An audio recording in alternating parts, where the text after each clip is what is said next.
Hi, I'm Penny and this is my channel. So there are a couple of things that I want to talk about today. The first is the 3DS price drop that got announced a couple of days ago, which is a pretty massive price drop on the 3DS, which is awesome.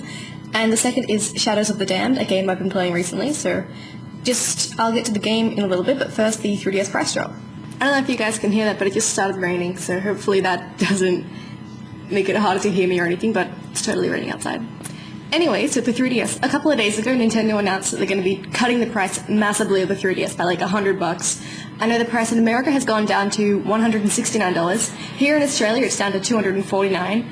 I'm not 100% sure what the American price was originally. I think it was about $250, but our price was originally $348, so it's a pretty big price drop. And on one side, people who don't have the 3DS yet are like, oh my god, yay, cheaper 3DS, which is awesome for them. But people who already have the 3DS and don't have like a massive library of games to choose from or anything, they would kind of feel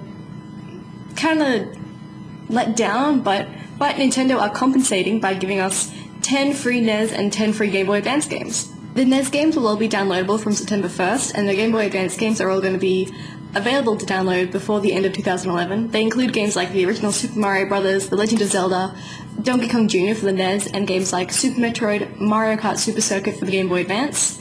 The NES games will eventually be released on the eShop for everyone else to pay and download, but the Game Boy Advance games are, at this point, exclusive to the early adopters, which is pretty cool. It's nice to have something exclusive for people who did go out and buy it before the big price drop. To become eligible to download these games, you just have to log into the 3DS eShop at least once before 11:59 PM on August 11th. So make sure you do that if you already have a 3DS, because you don't want to miss out on those, because that would suck. With the lower 3DS price, Nintendo are actually making a loss on every 3DS sold right now, and the higher-ups of Nintendo are actually taking this right out of their paychecks, which is pretty interesting, to say the least. They're saying that it's necessary to have this little sacrifice of, making a loss on every 3DS to ensure that it stays successful in future for, everyone to buy later on and have more games. So it's, I guess, cool that they're going to be doing this, but it'll definitely be interesting to see how it turns out. Hopefully third-party developers won't see this as a deterrent to develop for the 3DS, because it would suck if it lost the third-party support that it's already managed to get for itself, but hopefully they'll keep developing and they won't see it as a bad thing that have lowered the price. They won't see it as like a failure of the 3DS or anything. But just wanted to let you guys know, make sure if you've already got a 3DS, you log onto the eShop at least once before August 11th. If not, the price drop will be coming in around August 12th, I think. That makes sense, so, look forward to getting a 3DS then if you haven't already got one. And now on to Shadows of the Damned. I haven't actually played enough of the game to do a full review at this point, but I just want to do a quick overview. I'll probably have a full review up eventually on my blog, but I'll let you guys know when that happens. But basically an overview. You play as Garcia Hotspur, a demon hunter who has come home from a long day of demon hunting to discover that the demon Lord Fleming is taking his girlfriend Paula and kidnapping her and taking her to the underworld to basically make her his sex slave, pretty much. Garcia follows Fleming and Paula into the underworld so he can save Paula, being his girlfriend and everything, I guess he kind of wants to do that. He teams up with Johnson, who at this point, from what I can tell, is an ex-demon, he's kind of a spirit-ish.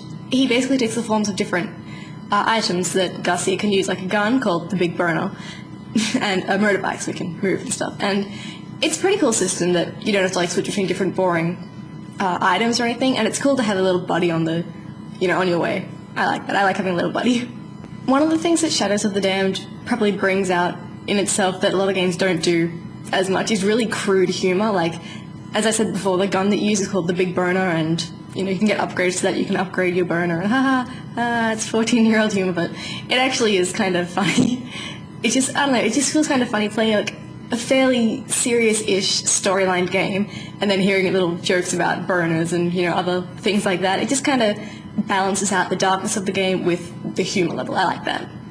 The gameplay itself is fairly straightforward. It's a over-the-shoulder shooter. I always want to say it's a first-person shooter, but it's not. It's over-the-shoulder.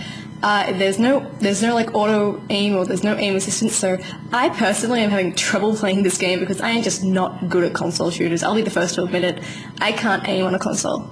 I'm much better at PC, but if you're into console shooters, probably something to definitely look out for. And I'm still having fun with it despite not being able to shoot, which is pretty hard. It is still fun. I'm playing on the lowest difficulty and I've still managed to die a few times, which is really sad, but if you are better at games, then you'd probably be better at this than I am. So basically, to sum up Shadows of the Damned, over the shoulder, pretty fun shooting, fair amount of challenge, I'd say, funny humor to back it up. If that sounds like something you're into, go check it out, because it is a pretty good game, and it's probably worth playing if you're into that kind of thing. So, yeah, I'll keep playing it even though I'm awful. So, let me know if that's something you're interested in, if you're going to get it, if you already played it. Tell me what your thoughts are, because I'd like to hear them. Anyway, before this video goes on for way too long, I will stop there. I will have videos up soon talking about Harry Potter and the Deathly Hallows Part 2, the video game, and also the Sims 3 Town Life stuff pack that I got the other day. I will also have videos talking about the games that I'm getting and playing. I picked up Ghost Trick the other day.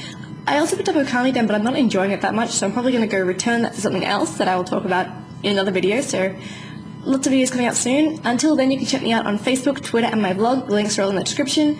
Don't forget to subscribe to my channel if you aren't subscribed already, and I'll see you guys soon. Bye!